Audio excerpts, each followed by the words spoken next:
got a friend in me. You got a friend in me. You just remember what your old past said. Boy, you got a friend in me. I'm interested in fashion, and like most teenage girls, I've got too much clothing.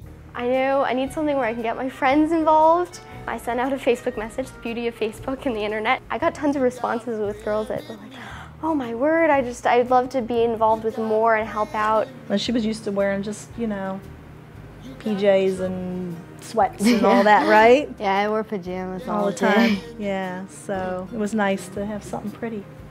I was really excited because they were really nice and pretty. It makes me feel like I can do more because I know what I did. It wasn't a big thing, but I think it impacted a lot of people's, you know, Christmases, holidays. It's not always money. It's not always, you know, it's just kindness.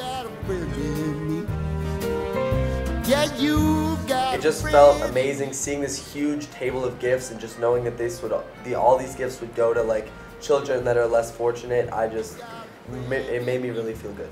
I felt really good when I left because knowing that I helped people with cancer, knowing that like you are making a difference in the world, and yeah.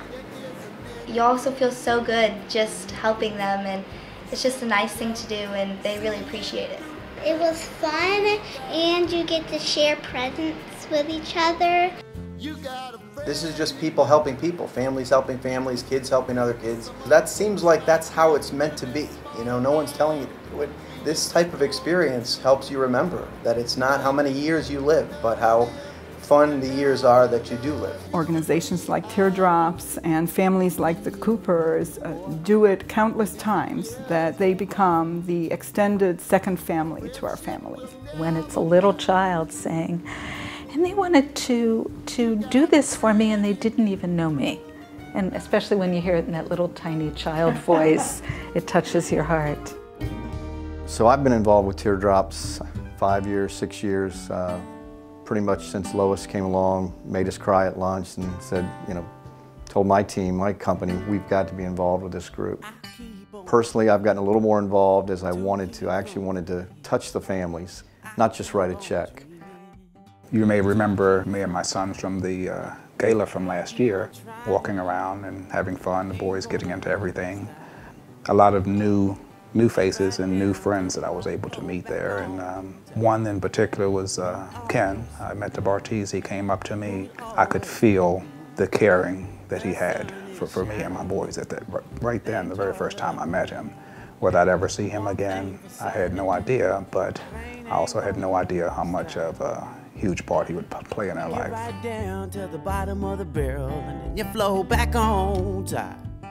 Lois had mentioned that, you know, sometimes having somebody to watch the kids while he was trying to work at Wegmans, and it was the busy holiday season, and that's really was the first time he called and he needed some help on a Saturday. He had to work, and I said, that's great. I said, do you mind if I take him to a football game? We were going to the Maryland-Virginia Tech game, and of course, he said, well, that'd be wonderful. The boys love football, and the only issue was we were Maryland fans, and they wanted to wear Virginia Tech shirts, so that started it. We went to that game. They had a wonderful time.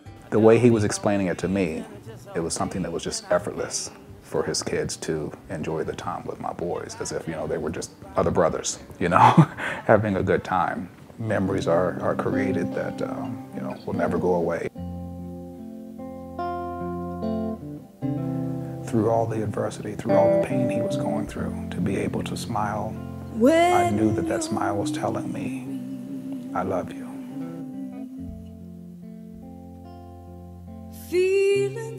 That's where the Bartees stepped in again. Not only did I get help from Ken, his wife Sue, very supportive, and both of their boys. Initially, we took Elijah for some time, got him to school and took care of him to help Seymour out. Things like that is something that, you know, you think is just from family, so I consider them family. Later, Elijah had an opportunity to go to a JMU game with Ken and the family, which was, Elijah had a wonderful time. He was able to go to their first game of the season and actually go out with the team out of the tunnel and receive a helmet from the team and a jersey. And so I remember Ken was saying, so are you a JMU fan now? And Eli said, I don't know. I mean, my goal, and I've told Seymour this, is to be there and help him plan his future and get back on his feet financially. And it's to see Elijah graduate from high school and go on to college. He was of the belief he couldn't afford college. I've convinced him otherwise now. And that's my goal. I've had a lot of help from Teardrops to Rainbows in the past and helping me to get things to where I'm above water and I'm able to breathe. But now with Ken being a part of my life, not only is he helping me with a plan to keep me above water so that I can continue to breathe, he's trying to help me to come up with a plan to where I'm out of the water altogether, to where I'm actually on the beach looking at the water.